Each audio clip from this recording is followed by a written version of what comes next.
हाय दोस्तों, IAS officer Siddharth academy में स्वागत है। आज एक नया चैप्टर लेके आए हैं सिख धर्म। जो PCS प्री या IAS प्री में क्वेश्चन इससे एक ज़रूर आता है। तो आइए स्टार्ट करते हैं। तो चैनल को सब्सक्राइब, लाइक और शेयर ज़रूर कर दीजिए अपने ग्रुप में, ताकि जैसे कि हम कोई वीडियो बनाए तो नए सबसे पहले आए आप लोग।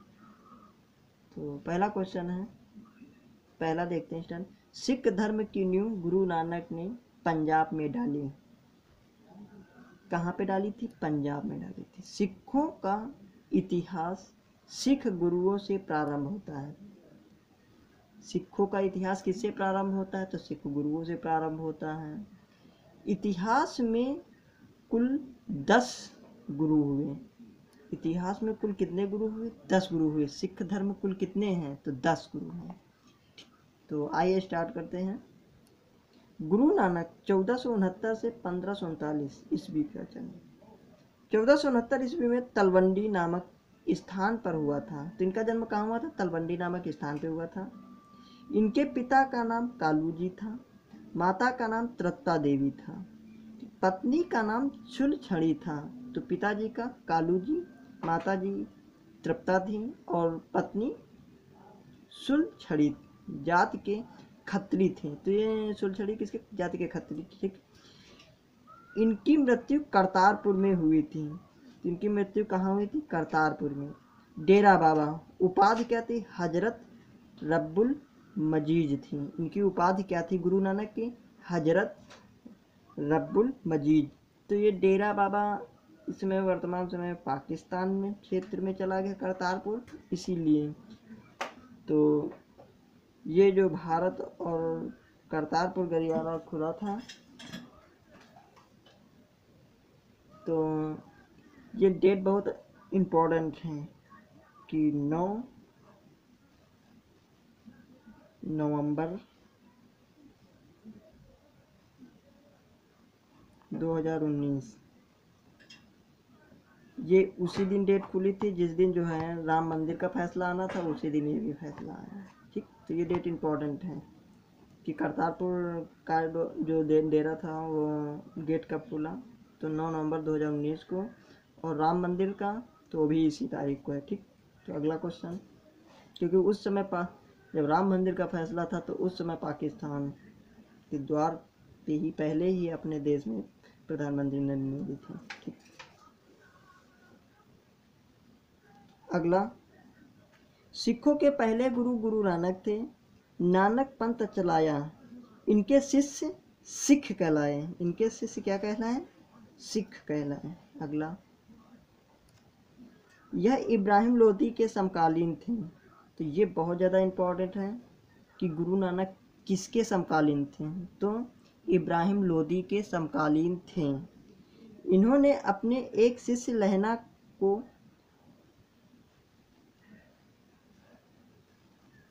इन्होंने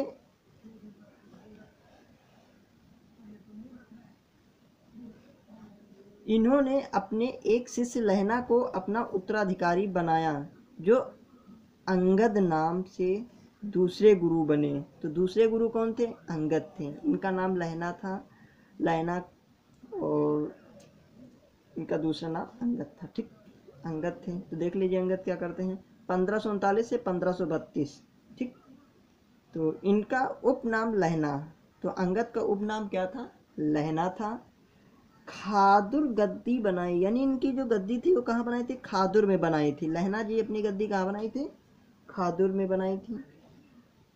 तथा लंगर व्यवस्था को नियमित कर दिया।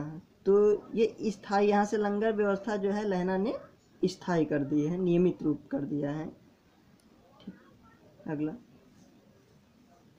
गुरुमुखी लिपि का आविष्कार किया। ये बहुत ज़्यादा इम्पोर्टेंट है कि गुरुमुखी लिपि का आविष्कार किसने किया? तो अंगद या लहना ने किया है। ठीक। तो ये अब आते हैं अमरदास। ये तीसरे गुरु थे। दूसरे गुरु लहना, प्रथम गुरु गुरु नानक थे, तीसरे गुरु अमरदास थे। तो अमरदास 1552 से 1574 यह अकबर के समकालीन थे। ये क्लियर हो गई बात कि अकबर के समकालीन कौन गुरु थे, तो अमरदास थे। ये क्वेश्चन, गद्दी गोविंद वाल में स्थापित की, तो इनकी गद्दी अमरदास ने गोविंद वाल में स्थापित की थी। और बावड़ी का निर्माण कराया था। ठीक, बावड़ी का निर्माण किसने कराया था, तो अमरदास ने कराया था। लोग इसका पानी पीने से सभी रोग दूर हो जाते थे। तो बावड़ी का जो लोग पानी पीते थे उसका जो है सभी रोग सारे दूर हो जाते थे। अमरदास ने उपदेशों का प्रचार प्रसार करने के लिए 22 गद्दियों की स्थापना की। ये क्वेश्चन बहुत इम्पोर्टेंट है कि 22 गद्दियों की स्थापना किसने की, तो अमरदास ने ही की थी। ठीक, और मुगल सम्राट अकबर स्वयं मिलने गोविंदवाल गया। ये क्वेश्चन बहुत ज़्यादा इम्पोर्टेंट कि अकबर अमरदास से कहाँ मिलने गया, तो गोविंदवाल गया था मिलने। फिर आगे देखते हैं क्या बात हुई इनसे।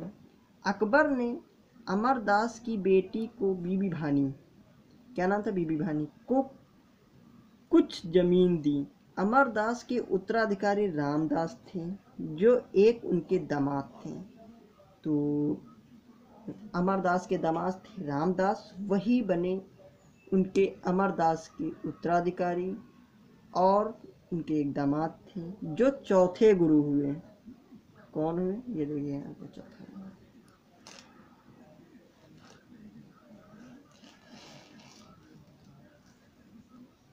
तो चौथे गुरु आइए देखते हैं। रामदास 1574 से 1581, क्या 1574 से 1581 तक रहे। यह भी अकबर के साथ समकालीन थे। ठीक, ये भी जो है अकबर के समकालीन थे। तथा दामाद अमरदास के थे। तो दामाद किसके थे, अमरदास के, जो मैंने पहले बता चुके हैं ऊपर, उन्हीं के दामाद थे अमरदास के। अकबर ने रामदास को 500 बीघा जमीन दी थी। ये भी क्लियर है। और इसी जमीन पर अमृतसर नामक शहर बसाया। तो अमृतसर शहर उसी 500 बीघा जमीन पे बसाया जो दान में अकबर ने दी थी। किसे दी थी, रामदास को दी थी।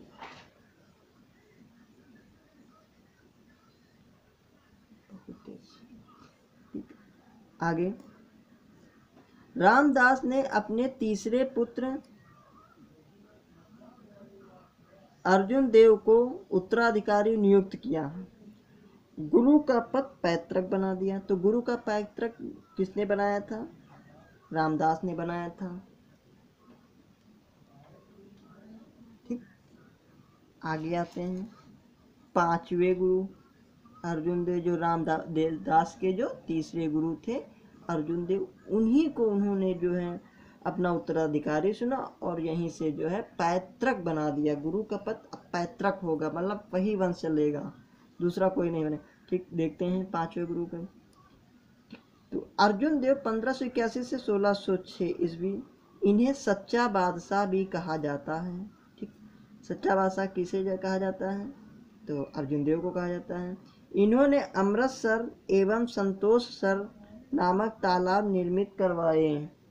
तो कौन, अमृतसर एवं संतोष सर नामक तालाब निर्मित किसने करवाए, तो अर्जुन देव ने करवाया। कब, तथा 1589 ईस्वी में हरमिंदर साहब, यानी कहीं कहीं लिखा आता हर मंदिर आता, कहीं कहीं हरमिंदर साहब का भी निर्माण किसने, अर्जुन देव ने ही करवाए थे। ठीक, आगे देखते हैं।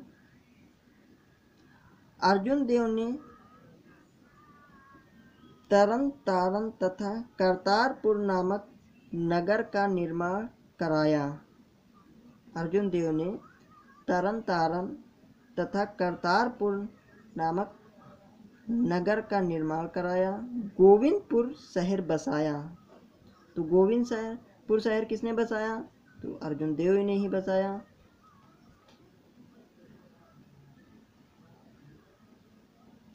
सोलह 1604 ईस्वी में आदि ग्रंथ की रचना की।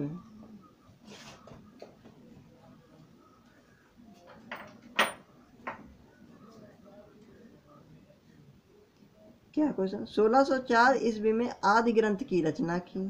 ठीक, आदि ग्रंथ की रचना किसने की? अर्जुन देव ने ही की। ठीक, खुसरो को समर्थन देने के कारण जहांगीर ने 1606 ईस्वी में मृत्यु दंड दिया। यानी कि अर्जुन देव को किसने मारा? तो जहांगीर ने मारा। कब मारा? 1606 ईस्वी में मारा। ठीक, ठीक है दोस्तों, फिर मिलते हैं नेक्स्ट वीडियो। अभी सिख धर्म 5 गुरु हुए हैं और 5 ही गुरु अगले नेक्स्ट वीडियो में डालेंगे, नहीं तो वीडियो बहुत बड़ा हो जाएगा। ठीक है।